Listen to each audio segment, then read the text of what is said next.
Choropleth maps are a way to show distributions based on polygons.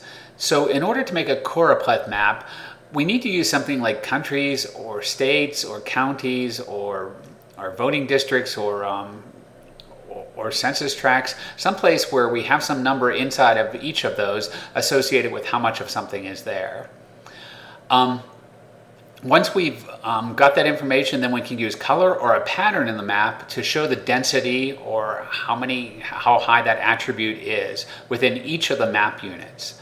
So we often use choropleth maps if we're mapping, for example, population density, but we can use it to show any value per unit area that we might have in an attribute table. Here's an example here that shows a world map, and it shows population density, in particularly persons per square kilometer. We can see the gray on this map, all this area up in Canada and Saharan Africa and Siberia. That does not mean that no one lives there. It just means the population density is less than 2 people per square kilometer. But we can clearly see patterns of where a lot of people live, including Europe, where in the United States and South America and Africa, all the places where population density are higher, and getting into the highest population density in places like India and China, the purplish areas there. But once again, we can map other things besides population density on a choropleth map. Here's another world map. This one shows gross domestic product per square kilometer, and that's an amount of money. So now we're mapping money instead of people. And we can see some similar patterns here. Europe is doing pretty well. Parts of the United States are doing even better. South America, Africa is not as bright as it used to be.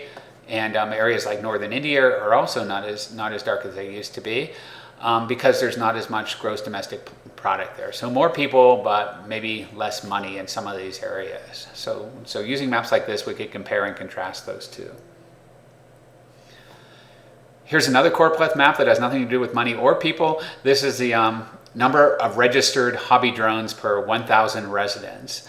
And so we can see where more people are using drones, and we can see some patterns associated with that.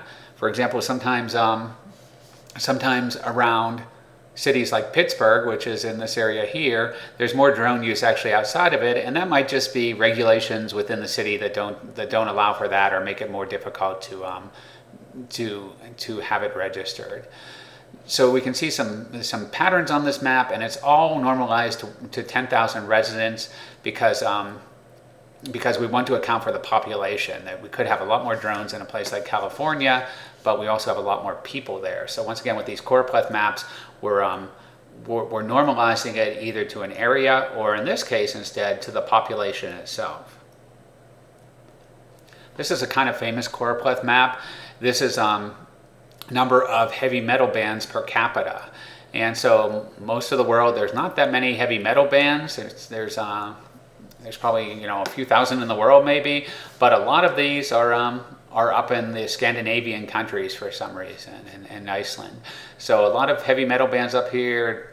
I don't know if anyone's quite sure what it means, but it's kind of a famous choropleth map that people show.